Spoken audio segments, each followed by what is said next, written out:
You know, in the next couple of weeks, we're going to have the Elimination Chamber from Saudi Arabia. So that's going to kind of fulfill the obligatory or obligated obligatory. That's going to help fulfill part of that contract that WWE has with Saudi Sports. Basically, it's like for 10 years or something like that, 7 years, whatever. And it's got a lot of events it's got to cover, so Chamber is going to cover one of them. And we know that Chamber is probably, I should say, going to impact WrestleMania in a way. Now, it's pretty certain right now to a lot of folks that no matter what happens in the next several weeks or month, that WWE is not going to do anything that's going to screw up their WrestleMania plans, and that might be true. I mean, right now, as far as as far as we're all concerned, it looks like most definitely that WrestleMania has two main events locked down to close out each night.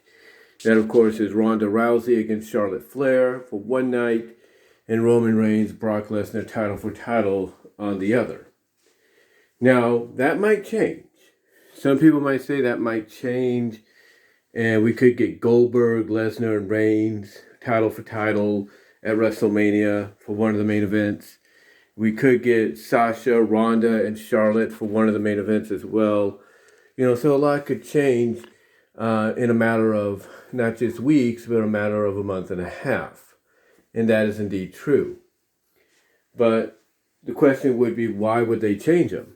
Well, obviously, WWE wants to try to sell out AT&T Stadium twice in one night, or twice in one weekend, I should say.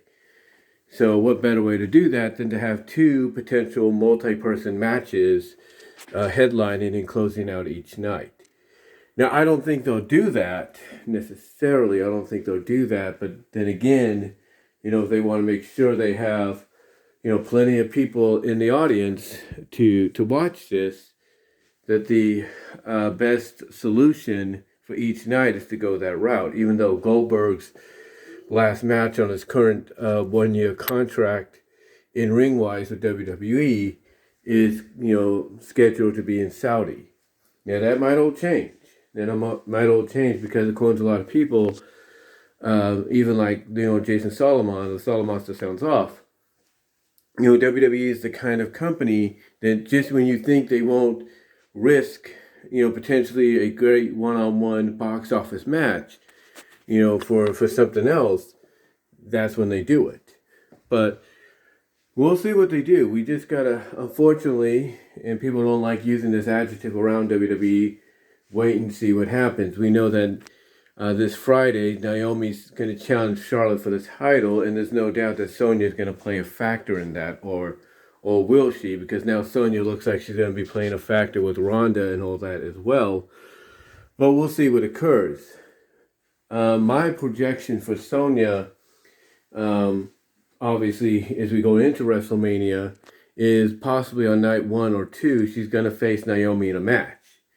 Because if there's one benefit about making WrestleMania a 2-night event, it's the fact that basically, you have enough room now on the card to put even the more, storytelling, personalized feuds, in front of the camera. Basically, put those matches into the equation to see what happens.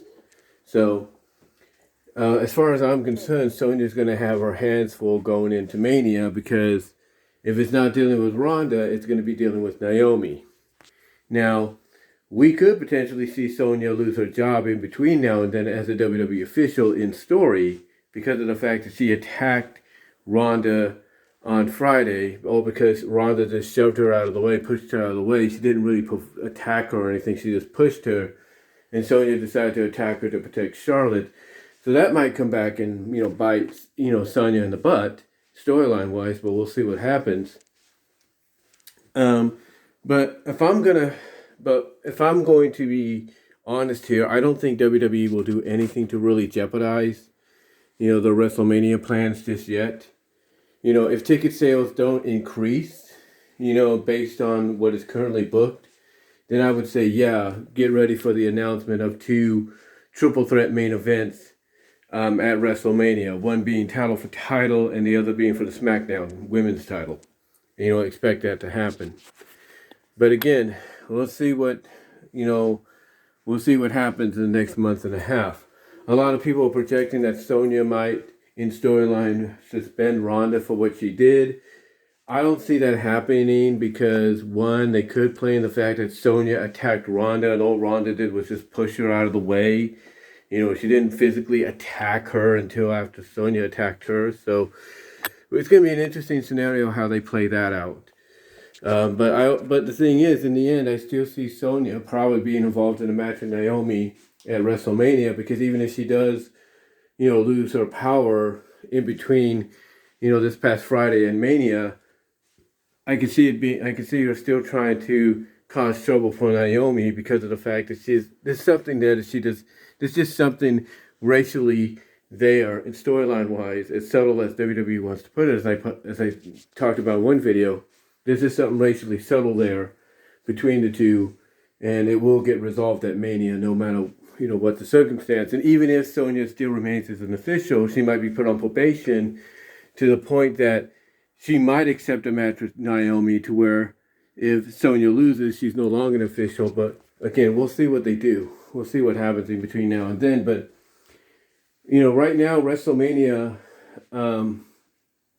as far as main events go, they say the main events look good, as one-on-one matchups, but we'll see what they do in between now and then, because like I said, you got Chamber, you're going to probably have some special editions of Raw and SmackDown if they do them, with championships on the line to tease potential changes, but we'll see what occurs. But yeah, WrestleMania, right now, like I said, one-on-one wise looks good, but I wouldn't put it past them to change things up to make sure they get a sellout on both nights at AT&T Stadium.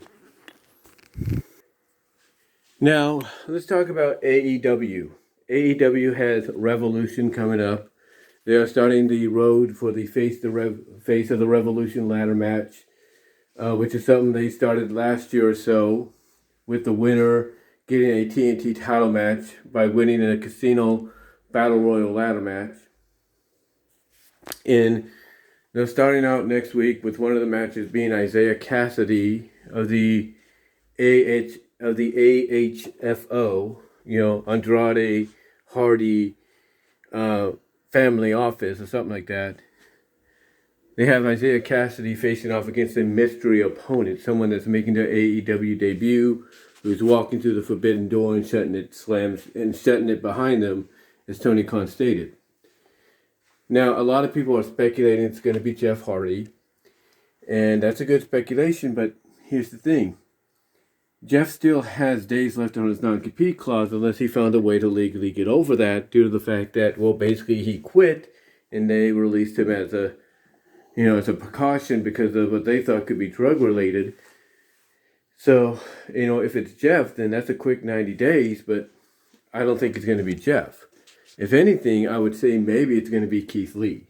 I mean, they've been teasing, they've been, speculating on it's going to be Keith, it's going to be Keith, it's going to be this guy, it's going to be that guy. It's going to be somebody, but I don't think it's going to be Jeff, because yes, the story dynamics would be good.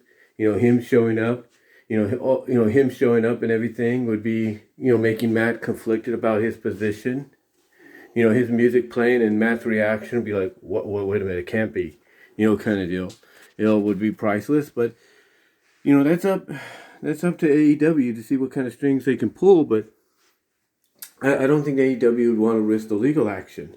I mean, they might be a big company, and it might have made such a huge impact, to coin a phrase, since the debut.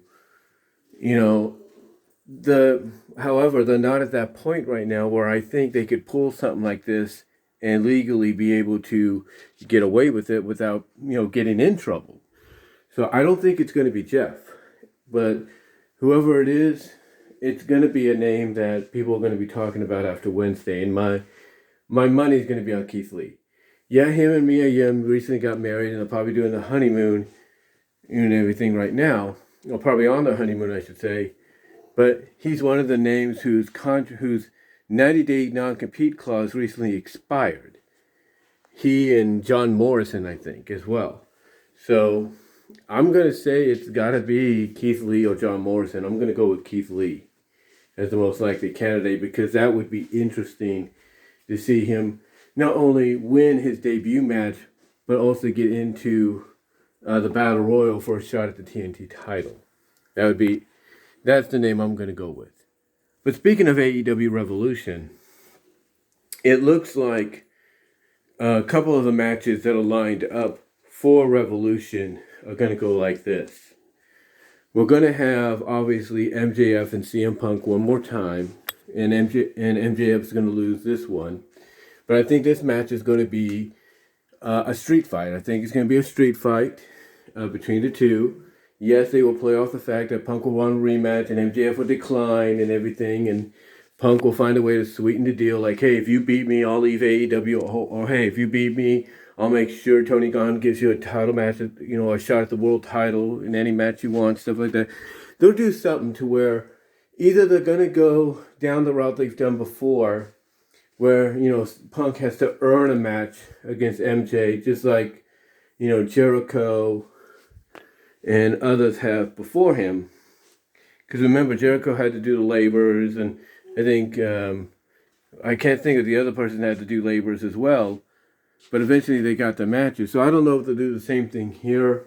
I'm not saying they will, but if they do, then obviously they know it works because you never know who they're going to pull out of the hat, if you will, as being someone to represent MJF. But we'll see. Again, we'll see what we do. We'll see what Tony Khan decides to do.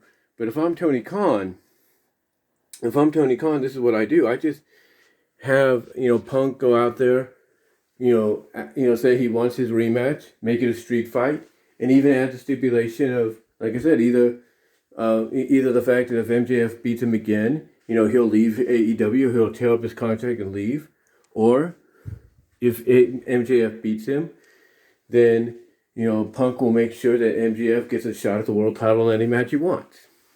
I can see it going either way. But I don't see it happening because I can see the street fight, which I think it's got to be, not backfiring, but basically going in Punk's favor with Waldro,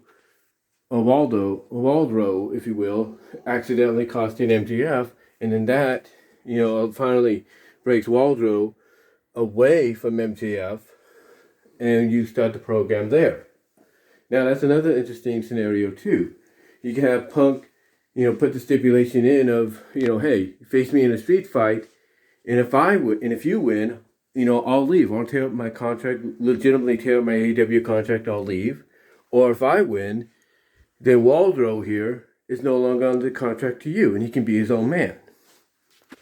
And that would be interesting. That would be an interesting scenario to play into, because then you would have Waldro going back, being like, yeah, I can finally do my own thing. I don't have to listen to this prick, this little prick anymore. And there you go. You could have Waldro even doing the match because, storyline wise, you can work around it. He's basically still, employed by MJF, so he has to do what MJF tells him. And maybe Waldro, makes it look like he accidentally cost MJF the match by hitting him by accident, but he did it on purpose, and now he's free. And then, like I said, you can start the process of doing that storyline to build up to something that Fight for the Fallen or Fyter Fest. Just saying. But yeah, we know that's happening, and obviously Street Fight's going to be the direction to go.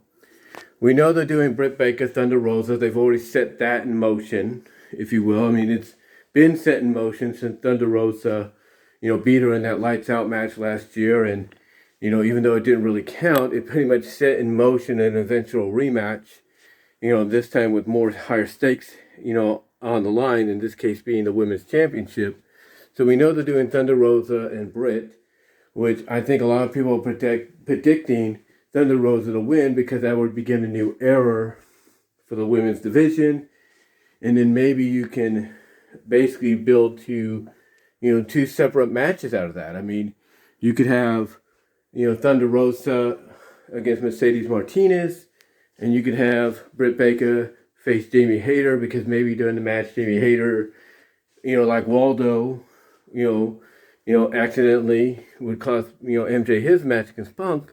You can have Hayter do the same here, but this time, it's basically an unintentional. Like Hayter could come off and say, "Hey, I unintentionally meant I unintentionally meant." Well, basically, what I'm trying to say is, you can have Jamie Hayter say that she unintentionally, hit Britt and cost her the match, and that she was really trying to hit Thunder Rosa or whatever, and it backfired. You could do that, and then there you go. You basically break off a storyline there as well, to where, like I said, you set up potentially for Mercedes and Thunder, or maybe even Jade and Thunder, and then in the process you also spin us off into another women's rivalry with Britt and Jamie, and you use that to build up Jamie. So we know that's happening. And then as far as the world title is concerned, the question is, who would that be? Well, right now we know we got a Texas death match between Adam Page and Lance Archer on Wednesday, which I think Page will win. He will retain. There's no doubt about that. But the question is, who would his opponent be? Well, it looks like basically a lot of people are pointing at the fact that it's going to be Adam Cole. It'll be the battle of the Atoms, if you will, at Revolution, with Page probably going over and then maybe losing that title to Cody at Double or Nothing. That's what a lot of people are projecting, is Cody being the one to beat him and basically taking away his null and void thing, because, hey, he complained to the fact that, hey, I'm no longer under the contract, which means, guess what? I don't have to keep my promise of not going after the world title anymore. And there you go. He can say he signed a new contract, and that his promise not to go after the world title was in his old contract, and it doesn't matter anymore, because that's old and null and void, and this new one doesn't have anything in there that says that. So there you go. He has an out to challenge Adam Page for the world title and become world champion. So I would expect Page to get by Archer. I would expect Page to get by Cole, and then come Double or Nothing, that's when he'll lose it to Cody Rhodes. So I expect us to get Adam Page and Adam Cole Battle of the Atoms at Revolution, which Page would win, and then you would have, like I said, Page lose to Cody Rhodes at Double or Nothing, because Cody can potentially sign a new contract, and even in storyline, along with Brandy's help, say, hey, the old contract, said basically in there that you couldn't challenge for the world title if you couldn't beat Chris Jericho. That was in your old contract, but now you have this new one here, and there's nothing in there that states you can't challenge for the world title. And like I said, it's an out, it's a loophole, and there you go. So yeah, I expect us to get Adam Cole, Adam Page at Revolution, which would lead into Adam Page and Cody Rhodes at Double or Nothing. That's just my opinion. A lot of people are saying we're going to get Moxley and Danielson. I think we will as well.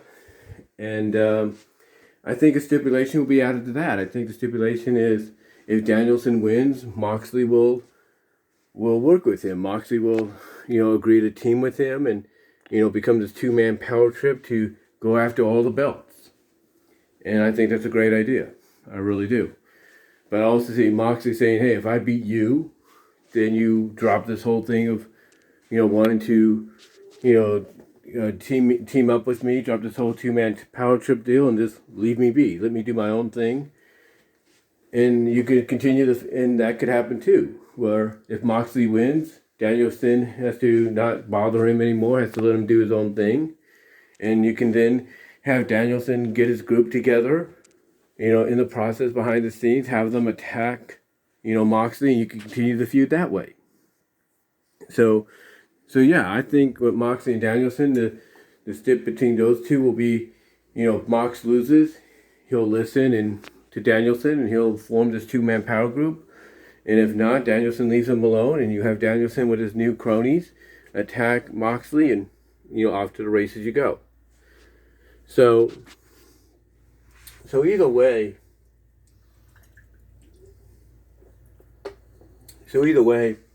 Hey, we're definitely going to get a good match there.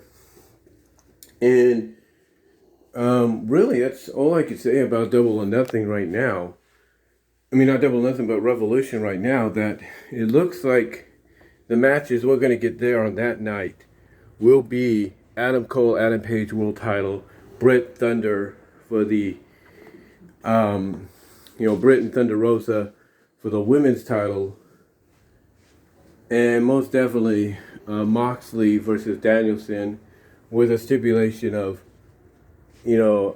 of the fact that if Danielson wins, Mox will listen to him and join and try and create this new Power Man group.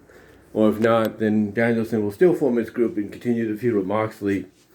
As well as I also see us getting MJF and Punk in a street fight with one of these stipulations going down, where it's either contract for contract, that if Punk loses, he's gone from AEW legitimately for good. And if he wins, Waldrow is free from MJF, so you can start that storyline there. Or you go the route of, if MJF wins, then he'll get a title shot. Punk will make sure he gets a world title shot in any match he wants. Something like that. So it's going to be one of those stipulations, but that's going to be set in stone for the street fight match between the two. But yeah, I definitely see a street fight between MJ and Punk going down at Revolution. And like I said, it's either contract for contract, or it's, the fact that if MJF wins, he gets a world title match, or maybe they do win or get the world title match. We'll see what they do. We'll see what happens. But yeah, I definitely see that match happening as well at Revolution. And it looks like Revolution, even based on the fact that we don't have any matches really set in stone, yet, just based off what we've been seeing over the past few days and this past week, if not the past couple of weeks, if not months, I will say Revolution's shaping up to look pretty good. It really is. So yeah, going into what's known as like basically the spring of wrestling, if you will, with Elimination Chamber basically start kicking us off there, and then you got Revolution and then Mania. It looks like it's going to be a good spring for wrestling, a good, kickoff to the spring season with wrestling, as far as, both companies go. The only question is which company is going to be remembered the most, after this next 2 months, if you will, 2.5 months, with having the better show. Will it be AEW or WWE? Let me know what your thoughts are. Comment down below, live chat during the premiere, like the video. Check me out at my Teespring store. Also check me out at BW Rosa's Discussions, all your favorite audio podcast locations except for Pandora. Also check me out at BW Rosas on VENMO. Also check me out at patreon.com/BW Rosas to support me with a $1, $3 tier. Also check me out at Venmo. It would help support me there at Brian-Wilmer-2. But what are your thoughts? What are your thoughts on potentially, Mania and its scenario that could change after Elimination Chamber? And what are your thoughts on potentially the match card that's already being teased, if not getting ready to be set up for Revolution by AEW? Let me know down below, and I'll talk to y'all later.